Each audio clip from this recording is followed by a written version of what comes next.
Aujourd'hui, je voudrais parler à mes amis issus des familles difficiles. C'est-à-dire ceux-là qui n'ont pas eu ceux-là qui n'ont pas eu les avantages de la vie. Des familles pauvres, si vous préférez. Ceux-là qui n'ont pas toujours eu toutes ces bonnes choses que la vie a à offrir. J'espère que vous êtes là. Aujourd'hui, j'ai parlé à un groupe de jeunes très courageux. Ils m'ont posé beaucoup de questions et je n'ai malheureusement pas pu répondre à toutes les questions. Je vais quand même saisir cette opportunité, espérant que beaucoup parmi ces jeunes suivent cette vidéo. La vie est très difficile. La vie est injuste. Et ça, ce n'est pas nouveau. Je sais que beaucoup parmi vous le savent. La vie est injuste. Certaines personnes naissent dans des familles où il y a tout.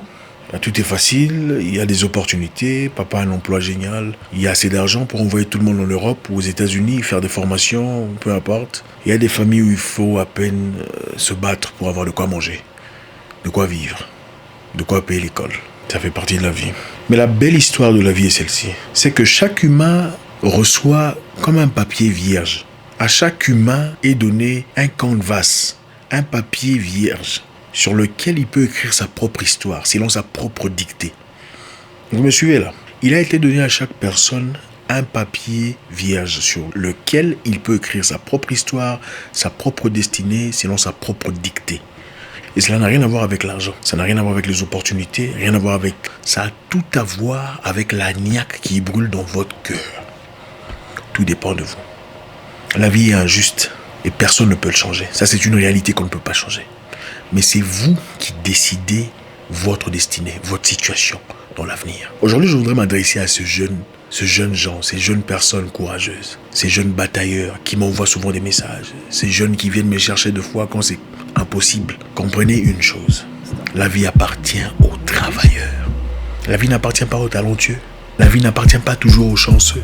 La vie appartient aux bosseurs. Il arrive un moment dans la vie où il faut laisser tout ce qu'on a pour partir, chercher sa vie, chercher sa destinée, chercher son futur. Il arrive un moment où il faut abandonner sa famille et il faut partir, se chercher soi-même. Parce que c'est le moment de se trouver. C'est ce que moi je fais à 20 ans. J'avais 20 ans. J'étais un petit garçon à 20 ans. J'ai quitté mes parents, mon père, ma mère, mes frères, mes soeurs, le confort, la nourriture, la facilité. On n'était pas riches, je ne peux jamais oser dire qu'on souffrait, on était bien. J'ai quitté tout cela pour aller me chercher, moi. Tout seul. J'étais armé d'une chose, la force mentale de changer ma situation. À travers cela, j'ai pu grandir. À travers cela, j'ai pu m'élever à des niveaux où je n'avais jamais été dans le passé. Comprenez une chose, si vous partez, ayez seulement la foi d'aboutir à votre objectif. Ne cherchez pas à comprendre comment vous allez y arriver. Ne cherchez pas à estimer mathématiquement, je vais dépenser 50 ici, ensuite 60 là-bas, ensuite il me sera donné 40. Vous n'y arriverez pas. Si vous essayez de comprendre logiquement comment est-ce que vous parviendrez à votre destination finale, vous n'y arriverez pas. La vie est bizarre. La vie n'a pas de formule exacte. Écoutez, quand vous prenez les escaliers pour aller au 8e niveau, est-ce que vous avez besoin de voir les escaliers du niveau 5? Non.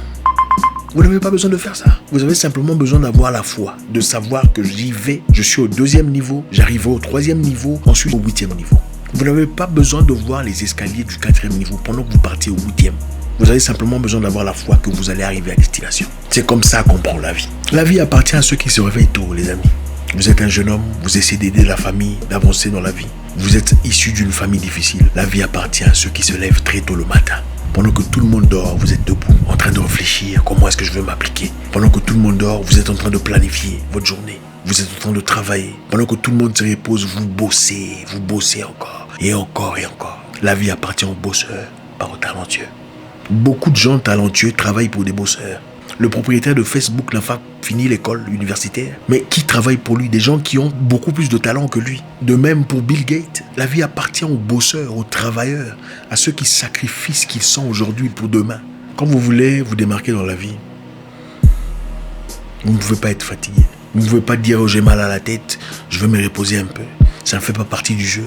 Dans la vie, il faut être un champion. Un champion de la vie est celui qui se fatigue et n'arrête que quand il a fini de travailler. Ce n'est pas parce qu'il est fatigué qu'il arrête ou quand il a faim. Il arrête de travailler quand il a fini son travail. Je me souviens il y a très longtemps, pendant que j'attendais des opportunités de sport, je n'en avais pas. C'était très compliqué. Et comme il n'y avait pas d'opportunité de sport, j'étais obligé de travailler. de trouver un boss, trouver un job comme n'importe qui. J'ai commencé à travailler. Et on travaillait des heures bizarres. C'était de 6h du matin à 23h par exemple. 6h du matin à 23h, c'était compliqué. Et pour avoir une opportunité de sport, il fallait s'entraîner. Alors dis-moi, quand est-ce que tu t'entraînes quand tu travailles de 6h du matin à 23h? Il n'y a pas de temps. Une personne normale te dira, je ne peux pas, je suis fatigué, c'est impossible. Mais qu'est-ce que je faisais? Parce que j'avais la foi en ce que moi je voulais dans la vie. Je savais que quoi qu'il en soit, il me sera donné une opportunité de sport qui changerait ma vie. Je partais travailler de 6h du matin à 23h et à 23h, je partais courir. Je partais m'entraîner à 23h, s'il vous plaît. J'aurais pu rentrer à la maison en disant je suis fatigué, je vais dormir, j'ai eu une longue journée. Une personne normale ferait de même. Mais à 23h, je rentrais dans les rues. Je m'habillais et je partais courir. Et à maintes reprises, je faillis me faire arrêter par la police. Parce qu'ils pensaient que j'étais un voleur. Imaginez-vous, une personne à 23h en train de courir dans les rues. Ou minuit. Le sacrifice de la vie. La vie n'appartient pas aux talentueux. La vie appartient aux braves, aux travailleurs, aux courageux. Ceux qui ne trouvent aucune excuse pour justifier leur incapacité. Beaucoup de gens veulent récolter des choses qu'ils n'ont jamais sémées. Écoutez, mon conseil pour vous aujourd'hui, c'est quoi? Prenez courage. Premièrement, s'il faut partir, partez. Si vous sentez dans votre cœur qu'il y a une direction qui vous appelle, qu'il est peut-être temps de partir ailleurs pour essayer quelque chose qui brûle dans votre cœur depuis un temps, peut-être qu'il est temps de partir. N'essayez pas de comprendre comment vous y arriverez, comment j'aurai l'argent, comment je survivrai. Ne vous en faites pas, vous survivrez. Vous trouverez un moyen. Parce que ça fait partie de la vie. Vous n'en mourrez pas. L'être humain est conçu de sorte à toujours se protéger, c'est tout à fait normal. L'être humain n'aime pas l'inconnu. L'être humain aime toujours contrôler sa situation. Mais croyez-moi, il n'y a pas de croissance dans le contrôle, ça n'existe pas. Pour croître, il faut perdre contrôle. Il faut lâcher prise quelque part pour grandir. Pour grandir, il faut lâcher prise. Il faut perdre quelque chose pour en gagner de plus grand. Ayez le courage de partir. S'il faut partir loin des parents, faites-le. Ça fera peut-être mal, la distance, mais vous en grandirez. Vous en perdrez des plumes, mais vous gagnerez des ailes. Deuxièmement, faites plus que tout le monde. Faites plus que tout le monde. La vie appartient aux braves, aux courageux, pas aux talentueux. Frappez aux portes qu'il faut. Et le courage, n'ayez pas peur d'être rejeté. La réjection fait partie de la vie. Faites le premier pas vers des personnes que vous ne connaissez pas. Parlez-leur. Ouvrez-vous ouvertement. Dites, j'ai besoin d'apprendre. J'ai besoin de telle et telle opportunité. Je vois en vous ce que je veux devenir. Aidez-moi. Et à partir de là, vous verrez les gens ouvrir leurs portes. Écoutez, aucun humain sur Terre n'aime pas des compliments. Ça n'existe pas. Quand vous allez vers une personne ouvertement, vous lui dites « J'apprécie ce que vous êtes et je souhaiterais que vous m'appreniez comment devenir comme vous. » Vous flattez son ego. Et en flattant son ego, immédiatement, il sent le besoin essentiel de vous prêter main forte. Vous pouvez vivre votre vie en restant où vous êtes, en faisant ce que vous avez toujours fait toute votre vie. C'est possible, c'est faisable. Vous pouvez aussi faire un choix de changer radicalement votre situation. 3. N'écoutez pas ces personnes qui vous disent que c'est impossible. Ils sont les plus gros menteurs du monde. Ceux qui vous disent souvent que c'est impossible, observez-les très attentivement, vous réaliserez qu'ils n'ont jamais rien foutu de leur propre vie. La plupart des gens ne peuvent rien foutre pour eux-mêmes. Ils veulent vous faire croire à vous que vous ne pouvez pas arriver à le faire. Parce qu'ils ont été incapables de le faire ou ils n'ont pas le courage de changer leur situation. Ils veulent vous faire croire à vous que vous en êtes incapable. Pourquoi ils le font? Ils le font généralement parce qu'ils ne veulent pas se voir eux-mêmes dans leur position. Donc, vaut mieux voir tout un groupe de personnes tomber, c'est-à-dire tout un groupe de personnes échouer, que de se voir eux-mêmes en échec. Ça, c'est la première raison. La deuxième raison, c'est peut-être parce qu'ils vous aiment vraiment. Et ils veulent vraiment vous protéger. Mais comprenez une chose, chacun sa destinée. Chacun sa vie. Chacun son avenir. Donc, ce n'est pas parce que Jacques ou Luc ou Mélissa ont été incapables d'aboutir quelque part que vous en serez incapable aussi. Chacun sa vie. Écoutez, même des gens qui naissent d'une même mère n'ont pas la même destinée. Vous pouvez naître des mêmes parents, dans la même situation, dans les mêmes conditions, mais vous n'avez pas devant vous les mêmes outillages pour les mêmes objectifs. Chacun sa vie. Dans une même famille naissent des docteurs, des ingénieurs, quelquefois des maçons. Chacun sa vie. Prenez courage de faire mieux que vos parents. Si on ne peut pas le faire sur le plan valeur, on peut au moins les rendre fiers de notre existence. Les amis, je ne suis pas ici en train de vous dire comment devenir riche. Je n'ai pas ces compétences-là. Mais les compétences que j'ai sont celles de vous montrer comment aboutir à vos objectifs personnels. Chacun peut y arriver. Si tu veux vraiment changer quelque chose dans ta vie, si tu veux vraiment changer ta situation, tu peux y arriver. Mais il faut être prêt à payer le prix. Ça fera mal, ça fera froid, Ça fera seul, mais il faut être prêt à payer le prix. Il faut être prêt à partir quand il le faut. Il faut être prêt à résister à la douleur, résister à la fatigue, bosser plus que tout le monde. Il faut être prêt à résister au découragement, à fermer ses oreilles, à écouter son cœur. Il faut grandir. Il faut arrêter de pleurnicher tout le temps. Oh, envoyez-moi de l'argent. Il faut grandir. Pour finir, je vais vous raconter. Mon père m'envoyait $200 chaque mois. À 21 ans ou 20 ans, je crois. 20 ans, 21 ans. $200 à la fin de mois. Pour payer la maison et manger. Je ne sais même pas c'était pourquoi. $200. Il n'avait pas d'argent. C'était un fonctionnaire de l'État, il n'avait pas d'argent. Mais tellement que je sentais le poids que ça pesait sur mon père, je suis arrivé au point de lui dire, papa, je ne veux plus que tu m'envoies de l'argent.